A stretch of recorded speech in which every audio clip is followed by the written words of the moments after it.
so this might be my first time reacting to Sauce Walka. I'm not 100% sure, but I think so. I've seen his interviews before, really like a Say Cheese interview, and I'll be seeing like clips. But yesterday, right, I was walking, and I be like liking to listen to probably podcasts or financial shit as I'm walking, and I decided to put this on. And honestly, I damn near watched most of it, but I wish I would have reacted. Cause bro was saying some real shit, especially as far as like the women versus men and how certain thing is earned and how certain things is just given and all that type shit, bro. But yeah, I just hope that wasn't the best part, or I hope it just still stay good. So I'm basically at the part that plus him talking about Drake, how he didn't really give back to Houston, but Houston showed him so much love that I can't really speak on. I'm not 100% sure. And I just seen Slim Thug actually go post some videos, whatever, yesterday, speaking on Sauce Walka opinion about it, or giving his own opinion about it. You feel me? But other than that, Sauce Walka, bro, what I learned about him from seeing him maybe like 2 years in now, bro, probably really is not one of them. Well, yeah, he's a real rapper, bro. He a real rapper, like giving you bars, giving you knowledgeable bars and shit. On top of that, as he's just be speaking in these interviews, you be like, you not that silly nigga that be yelling this shit on Instagram, bro. You know what I'm saying? That's why I do fuck with him, though. Because he just a versatile person like that. He can probably fit in any room type shit. But, yeah, like I said, that's what I left off at. I don't want to do too much talking, man. Let's get into it, see what's to it. Hope y'all doing good. Hope y'all doing great. Hope y'all pockets is straight. So Houston. All right, then. Next you subject. making sense. Yes. Next subject. You making sense. You made an excellent point too on Bootleg Kev podcast that I want you to get into, because I really love what you said. Salute to Bootleg Kev. You said OnlyFans is providing women with a safer alternative to the streets and offering them a sense of intimate freedom. Yes. Elaborate on that. I mean, it's the alternate substitution to prostitution. Mm-hmm. It's a way for a woman to give a man the same ecstasy and fulfillment that he gets touching her body physically, but she could do it from the comfortability of her home in her living room or in her bedroom and retain the physical side of her dignity. Now, there may be an opinion from her family's friends, co-workers, or loved ones about her body being out there on pictures. But folks say that shit like prostitution, VR prostitution, bro. Opinion from her family's friends, co-workers, or loved ones about her body being out there on pictures. But again, like we talked about earlier, we living in a world where the average woman on the internet is showing you some form of skin. Mm-hmm. The average woman understands the algorithm feeds her pockets and feeds her marketing strategies much more when she looks appealing and sexually appealing to the eye of not just men, but the women who inspire to look like her. Right. These are the things that are beneficial for her marketplace and share to sell products, because as a woman, nobody wants to buy a man will buy a product from another rough-looking man with a scruffy beard and whoop because of the message behind the product. A woman not buying a product from another woman that she doesn't see in some shape of beautiful the way she looks at herself. Hey, I hear him though when he say the skin shit, bro. These bitches love like taking the pictures. They gotta show their ass. Like, bitch, what the fuck? But what I really was finna say that's bringing me to that he made me think of, it's this girl on YouTube, bro. If you like into like gun content, bro, so she'll post something and it'll be like, I shot a AK-47, but she thick as hell and she only showing her ass. It'll have like, she probably, let's just say she got like the gun in her hand, but she turned toward the camera so you see her thick ass, fat ass booty, right? And I'm just like, bro, she doing this shit to really grab attention, bro. I'm talking about she got a big ass booty, bro. You need to go see. You don't even know. Probably look up like women guns or something. She might pop up, and I was just confused. Like, why is she really showing her ass? Like, she making sure her ass is seen in that camera. And I know it's so the niggas can be like, God damn. And the bitches can be like, shit, I want a big ass booty to get this attention. You know what I'm saying? So I hear what he's saying, bro. It's on YouTube, bro. Gun content, so it's everywhere. So Is that true, Nyla, Lauren? Yeah, pretty much. When you started talking about that, I started thinking about when I get my hair done. No, I did. I literally was sitting here thinking like, because a when nigga will go get a haircut from a bald head motherfucker. No. Yeah, When I woman would never go get her hair done. Come on, yeah, bro. when I get my hair done, You ain't finna go to the dread lady I'm to go try- get your frontal put in. No, and if I'm trying a new artist, I go to the Instagram and I want to see how she's doing her hair personally when she goes out. Word. Maybe she not dressed up in a salon, but I do want to see how sis looks on a daily because it's like, can she upkeep? Because then if she match my upkeep, I know you're not gonna see my HD. Okay. Okay.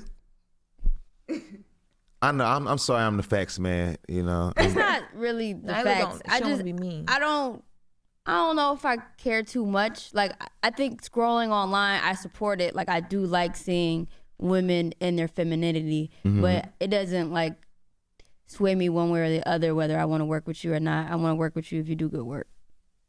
Okay. If that makes But sense. I'm saying. Okay. But I guess for you, like, take the like, is she fly, like beautiful or not outright? Like, It's not just think fly. about, like, It the could be branding, anything like, that's appealing. Where you are brand wise, like there are certain brands that like if they What reach kind out of- to you right now, it's not where you at. It's not matching the aesthetic, and you're not leaning that way. What kind of car do you drive, if you don't mind me asking? I don't have a car. Okay, from New York. Okay, I'm trying to think like what's your favorite fashion brand? What's your favorite thing to wear? If your employees are traveling, What I think though, I don't think niggas really go on Instagram and do that shit. Well, I don't think niggas do that. Go on Instagram and do that. But I don't think they just finna, oh, you a guy that cut hair? Let me sit in your chair. Hell no. Niggas value that hairline that they know they got a time limit on, gang. But I still hear him though. I still do hear him. Yeah. Fashion Nova. Fashion Nova. Okay. Really? I wear Fashion Nova. I didn't know that. Nyla be fly. I thought I'd be like thrift store type I stuff. do thrifting. Okay, but you see what I'm saying? It still goes back to, you know how Fashion Nova became Fashion Nova?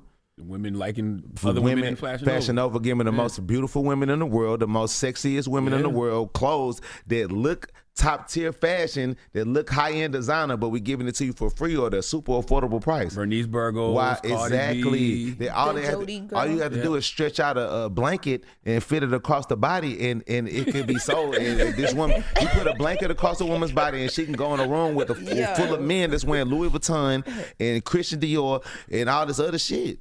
That's just the truth.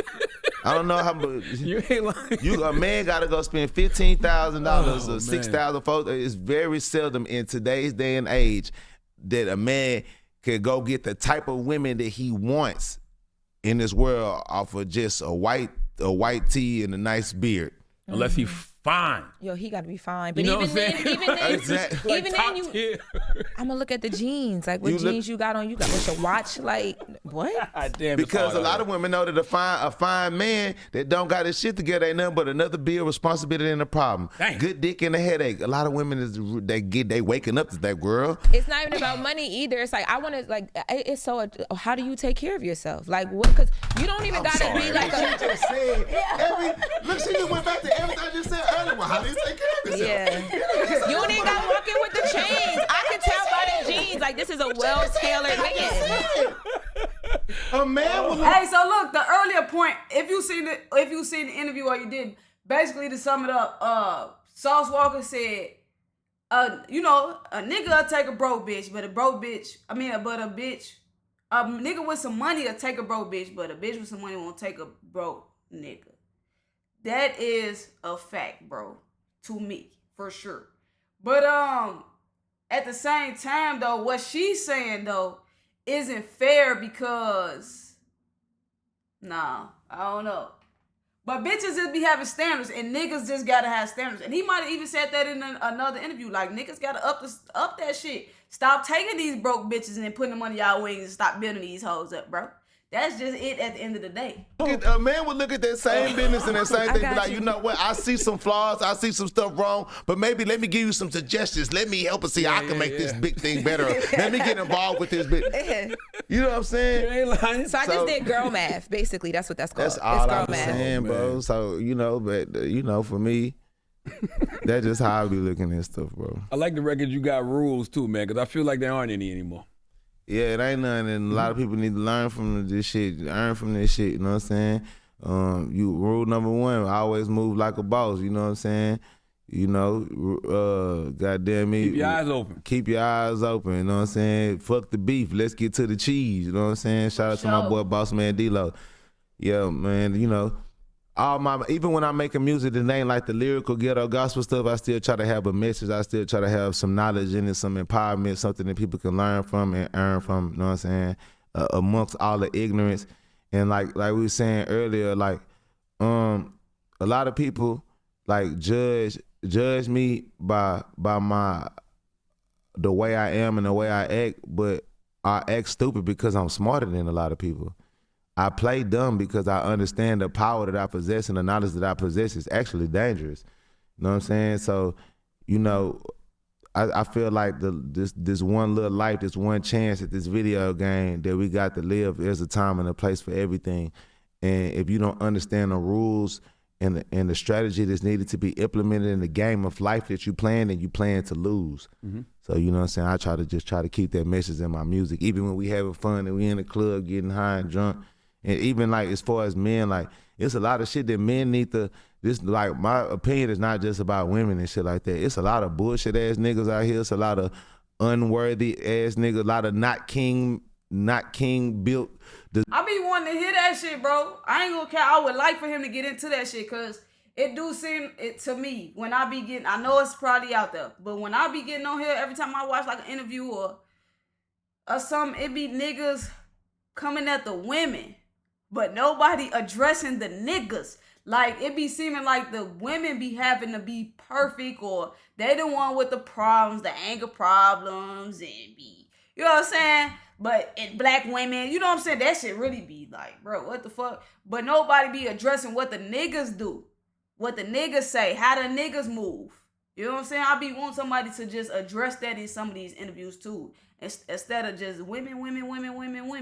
Deserving men out here that need to be taught or need to be led or need to be influenced they and motivated. They need healing, so they stop projecting that hurt on everybody else. Right. You know what I'm saying? And I try to, like, as much as I have an opinion towards women, I have an opinion towards niggas as well. Like, y'all, about how we should, not saying y'all, how we should be better. You know what I'm saying? How we could be, you know, more useful to our women and to our community and to the world. You know what I'm saying? I believe that's what the pimping is. That's what the ism is, period. It's like somebody just having the knowledge and the understanding and the accountability within themselves to say, I'm willing to do all these things to make myself better. Mm-hmm. And because I was able to go through the process of these things to make myself better and learn these attributes, learn these skill set, if you are going to be in my life, if you're going to be in a relationship in my life, then you have to follow some of the beliefs that I have, because I have used these things to be successful. You know what I'm saying? That's just like a person who owns a company. I bought the building, I put all the equipment up in here, but I'm going to give you the workload as far as what to do in this building to sell products and facilitate this store. But I'm the one that got to pay $20,000 a month for this facility. I have to keep the cargo coming in. I have to do this, but it doesn't make sense for me to be in here doing the physical work. So I try to use that same thought process in life. Like, okay, if niggas gonna be around me, you gonna be my brother, my partner, my business associate, nigga. You got to be able to either teach me something, show me something, or help me do something. Mm-hmm. And I need to be able to teach you something, show you something, and help you do something. That's real. Because that's some real building shit, bro. Whether it's homies, girlfriend, family, whatever, bro. Like, motherfuckers need to be building each other or building on each other. Like, not when you get up, you tear folks down. You don't want to give motherfuckers the knowledge, or if folks trying to build, you goddamn talking down on him or trying to pull him back down instead of get up there where he at, or provide more to help him get up so he can pull you up. Like, it be, niggas don't be on shit. Motherfuckers be worried about the wrong shit. What we got shit to do in this lifetime, bro. Because if you can't use me, then I'm useless. If I can't use you, then you're useless. Then who the fuck wants to be in a circle full of people with nothing is being utilized? That's right. That's idle time. I thought that's what the devil's playground is, idle time. That's what my grandma say. Right. But with such a elevated way of learning and thinking, mm-hmm. like there's still sometimes though where like you put yourself, or I wouldn't even say put yourself, but you get into some certain like situations like that, the high speed chase. How like is that like a thing of the not happening anymore? Like how does a person that thinks and knows how valuable you are end up in a situation like that? Cause I'm not perfect. I'm still crazy. What was this spin? Did that give you something? Let me do it. Leave me the kid. Leave me who I am. All right. Whatever makes you feel comfortable. That's not a targeted question either. I just really want to know. I'll go have fun and enjoy life. I'm South Walker. I'll give a damn. Ooh, but the point of what I'm trying to say is, I'm still a street nigga, man. Now them just spin though, shorty, bro. Funny as hell, bro. And I'm still, again, like I said, I only rap on the weekends. I spend a lot of my time in multiple cities, just being out and about in the communities, in multiple different trap houses, chilling with rappers, like up and coming rappers, people who aspire to be rappers. I'm still like in the grit of it. You know, I might record.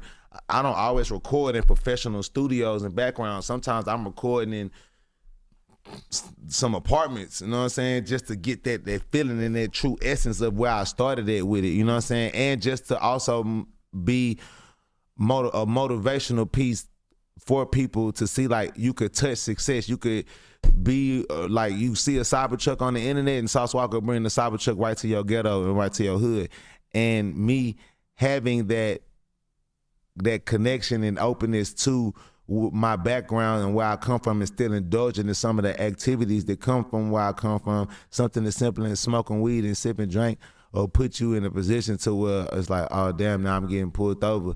You know what I'm saying? Or I might be going through this and that, and I still. Well, you didn't pull over. I know. I said now I'm getting pulled over. Got you know what I'm saying? And you know, it just be how it be. You know what I'm saying? You know, like you know. I was just in a situation where first of all, you know what I'm saying?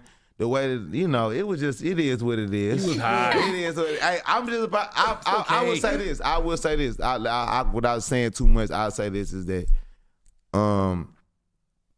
I grew up where if a car is telling me or following me fast with all the lights off, I'm trying to do two things: respond or respond. Right. And in that situation, I was, you know, that was my response. And I've had a history of responding that way, you know what I'm saying, in certain cars, and I'm just growing to change that about myself. But at the end of the day, you know, it is what it is. You know what I'm saying? What about when you had the broomstick and the dude was coming at you with the knife? Yeah, what made you do that? I'm just violent. I'm just, no, like meaning as far as like when somebody aggressives me, like brings aggression to me, that's just how I am. You defending yourself. I don't got security or none of that. I don't do, like you just seen I come up here with $500,000 chain on. I don't be seeing all that shit though. Like I said, I don't see Sauce Walker a lot really, but when I do see him, he's silly as hell. But like the only altercation I might have seen, wasn't even really an altercation though. He was just telling the motherfucker that they was a goofy or something like that. Like, and I think he was in a jewelry store or something, and he was telling him don't play with him, some shit like that. Oh, and the so-called shooting that he tried to claim the body. I don't know. Did he shoot the person, or did one of his like bodyguards or whoever was with him do? I don't 100% remember. I ain't got no big tall person with black tee on and the little pouch like. A little pouch. Yeah, I ain't one of them type. I'm my own security. I beat people up. I've been to the penitentiary. I've been fighting and defending myself my whole life. My dad is 6'5". Like I have no physical fear of confrontation, death, another man, weapons, gun. Like I'm from Houston, Texas, a place where guns are cell phones and wallets. A handgun is a cell phone where I'm from. Where I'm from, every person in this radio station got a handgun in their bag every day of their life. Every woman is trained regularly to walk around with a handgun. Every single one of y'all, where I'm from, in the radio station right now while they're at work. That's why I fuck with Texas, bro. I really wish Illinois was like that. As reckless as it is, they need to know motherfuckers got them things on them. They make it hard, and like the laws, I be saying this all the time. That's how it should be. Everybody should be able to carry that shit, train to shoot, train to defend, all type of shit so motherfuckers can think twice. He just said that shit like cell phones, bro. That's how important that is shit to have on you. Yeah. You got your gun. You got your little pink turquoise gun. She got her gun. He I got like his that. It's gun. pink. You know what I'm saying? That's how it was. So for that guy was just tripping. Like he was a Is he just like a homeless guy? yeah, he's a homeless guy, they be drug addict. He was tweaking out. Mental health tweaking issues, on everybody, yeah. bothering everybody, and then he came to me and my friend with that shit, and we just ain't going for that shit. Especially me, like I enjoy defending myself. Like I don't want to hit nobody. I don't want to fight nobody. But when these situations occur, whether it's life or death, I just enjoy defending myself because that is who I'm inspired by. Goku. I'm inspired by Vegeta. I'm inspired by Ryu. I'm inspired by people that whoop ass. So when I'm put in a situation where I gotta whoop ass, I'm gonna whoop ass. You gonna have to whoop me. Well, when do you give up the street life, Sauce? Because you got a lot to offer. Yeah. I mean, my personal opinion, I feel that life has just, I don't think it's ever gonna prohibit the blessing for me to just completely walk away from the streets because what I was born into, and by me being born into this lifestyle, into this way of thinking, into these relationships with people, I owe certain loyalty, certain relationships, certain accountability of going back to the community in which I was raised in and the people that shared my struggles, and be a vessel of cleansing and healing and teaching and prosperity to them. I have to go back and be with them. I have to go in those communities and be a part of the activities and the struggles and the conversations that's going on from where I come from to make a difference. Not the criminal aspect of it, though. Yeah. Just in general, period. You do have to be involved in the criminal aspect. That don't mean I have to be doing crime.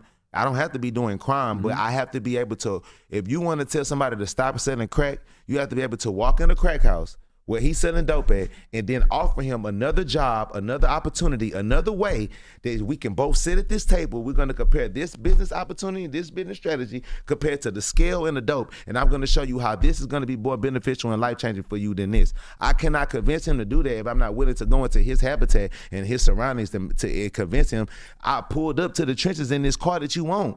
The videos that you in here selling dope to, watching, and the way that they live in these videos, I'm living like that right here in your face. And I'm telling you that there are ways for you to use your same hustle, your same strategy, and That's a fact, though. He got to be able to be close to these people to change these people. You can't be goddamn just, no disrespect to the people who be in suit ties and shit, and think you just finna be out there with a bullhorn saying that shit and saying shit. You're destroying the neighborhood. It ain't enough. You need a nigga who can go there and make it make sense to this nigga, bro. Yeah. fuse that with a different way of creating money. Yeah, but you got to tell them, jump in the car, let's go to a restaurant, because I can't sit in this crack house. If the police come in here, they're not going to say Sauce Walker's in here offering a better opportunity. That's just a scenario that makes sense, but I still got to meet you at ground zero. That's what it's about. It's like people tell people put the guns down, but it's like people are literally, it's me or you sometimes. I want to exactly. pivot back. It come to these places where we getting shot at all day to understand why we have these guns. Now, that's like how my neighborhood is. That's just like me with the boxing shit. Okay, like you want motherfuckers to stop shooting guns and all that, but then you also have to show them that you willing to do I'm willing to do what I'm asking you to do. Right. I'm willing to make the change, or I've already made the change, or I'm willing to take the risk that I'm suggesting for you to take, and I'm trying to make it look cool, look respectable, look fun, look honorable, to where you could still have a two black men or two brown men, two men of color, of any ethnicity of color, can have a physical feud, have a fight, have a disagreement, and we both go home to our families and our children. Right. Being able to go back to ground zero, I think, is just like, though you've elevated, you're still humble. And then I kind of wanted to pivot back to you talking about the rules, and somewhere in this conversation, you're also talking about pouring into your community. Like, where did you get all of your code and like your ethics? Cause I really come from a lot of nothing, and when I say that, I mean like I grew up in a motherless home, not a fatherless home, but I saw you say on Say, Cheese, your mom was a stripper. Your words, a stripper. Yeah, my mom was a hoe. Yeah. My mom was a prostitute. My mom was a dancer. My mom was an exotic dancer. My mom was also a gangster. My mom was also a hustler. You know what I'm saying? So my father was an aspiring athlete. Aspiring football player, aspiring wrestler. It'd be rare to bump into a nigga who didn't have his mama in his life. That shit crazy. Like, it's like I know niggas who probably don't got their daddy or don't got both and like under their grandparents or maybe even an aunt, uncle type shit. But to just be like, nah, it's just, unless their mother passed away. I know it's a lot of people out here like that, but I've never really bumped into them to even just like guess how their life is without their mother. Actually, he never made it, like, you know what I'm saying, to the top. Like, my dad is not like no household name wrestler that you know his name. My dad's name is Outrage Walker. It's not any of these other guys that, you know, people look at as spectacles or millionaires. And even those wrestlers, them niggas really broke too, honestly. But yeah, I grew up where cocaine, crack, heroin, the aroma of it being cooked and prepared to be used was like air freshener in the living room to me type shit for a large period of time. Then there's a period of time after that where my mother just wasn't present in my life at all for 12, 13 years. And I'm just growing up as with a single father trying to chase his dream, raise me, raise another woman's family that he married, and also pay child support on me while I'm in his living room. Damn. You see how your face? You see how your? You see that? You see your face? Yeah, I know exactly. It's crazy as fuck. It barely makes sense to it. But that's the world we live in. Damn, bro. If a woman asks for child support and got the documentation needed, bro, he couldn't fight that shit. Get out of here, bro. He had to been able to fight that shit. That shit should have been too easy. Look at what he just said his mama is, bro. She's not even present. Like, what the fuck? She did it. She said, I'm gonna get child support and I'm gonna leave the baby. What you talking about? Damn. Necessary, she's gonna get that payment whether you raising the child or not. Because the government sees what they see, and it's a long process to undo this process and make them see and realize whatever. But I say that to say, with the struggles and the hardships that I grew up, but not just on my parents, because that's just parenting, just the surroundings around me. First time I seen people get shot and shoot each other and shit like that, I'm 7, 6. I grew up in a mixture of two very, very wild places. My mom from Chicago, my dad from Houston, Texas. So like, it's rough. Yeah, like I just seen it. I've experienced. My uncle a pimp. My uncles is dope fiends. My granny is alcohol. My grandmother in Houston, my Honduran, cause my dad is 100% Honduran. My grandmother's from La Ceiba, Honduras. I watched my grandmama die from alcohol poisoning from just being an over alcoholic. And my grandma died like 4 days before my 6th birthday type shit. So like, and she was teaching me Spanish. Like, it was just so much shit that I saw struggle young. It matured me. Like, my childhood was down there ripped from me from just all of the experiences that I've been through. So it forced me to mature early. That's another reason why I'm so childish and I laugh so much and I have so much fun as an adult and on the internet, is because like growing up, to me, I never liked watching movies like Menace to Society and the Nino Brown and Boys in the Hood and all that shit, because I'm really living that. Like, how can I find enjoyment in the entertainment from black struggle and black poverty and making humorous moments of it when I really got the Ezekiel at my doorstep getting drunk. I'm really living around Debo's and Craig's and this shit. My mama is a Felicia. How is that funny? How is this how is this an escape of my mind? How is this a visual pleasing moment to my young mentality when this is my everyday reality? That's not no fucking entertainment. Yeah. That's systematically programming me to continuously be what I already am fucking living, or to think that that's fun. Well, you breaking the cycle now, though. I am, because why? Because I want to be Goku. Because you want. You know I will say this conversation has definitely, Sauce Walker, yeah. he dope, I don't know, man. but I'm the internet. I'm the dumb, just dripping. Yeah, ooh. We gotta do this again, man. We got another interview, but we definitely enjoyed the conversation. But Sauce Father 2 is out now. And whatever you else got going on, man, when you in New York, pull up on us. Yeah, man. Sauce Father 2 out right now. TSL Business. Shout out to my record label. Shout out to my friends. Shout out to... All right, man. I'm going to stop. Well, it's going off anyway. But yeah, the earlier shit was definitely the best shit, bro. I ain't going to cap, bro. The relationship, that's why I was like, fuck, I should have been reacting to this shit, but I done seen this shit like that. But, I hear him, though, well, it's just a movie. They just... whatever. That's kind of how, not that I relate, because I've never been a slave, but I just hate, like, slave movies and shit, bro. Like, I don't know, but the shit about his mama is crazy. Like, I didn't even know that was possible to do. Like, how can you get child support? How can you prove, well, because I guess when you a woman anyway, I don't know. I don't have fucking kids, so I've been through that. But as a woman... is it as simple as just filing the papers and getting approved? Or do she still, in the beginning, do she still have to prove that the father is not there? Because to me, I felt like child support was as simple as her just filing that shit and them choosing her like, well, we know niggas ain't shit, or we assuming fathers ain't shit, so we just gonna go on and give you the money. You don't even gotta come to court and all that. Because I could have sworn when it come to a man wanting to try and get child support, he gotta go to court and shit. He gotta prove and document shit and shit like that. That's something I want to know now. Cause how does she make that shit possible if she just out here in the streets and ain't even taking care of this boy? You know, that shit crazy. But yeah, I wish we could have did the beginning of it. I ain't gonna lie. But let me know what y'all think though, and catch me on that reaction.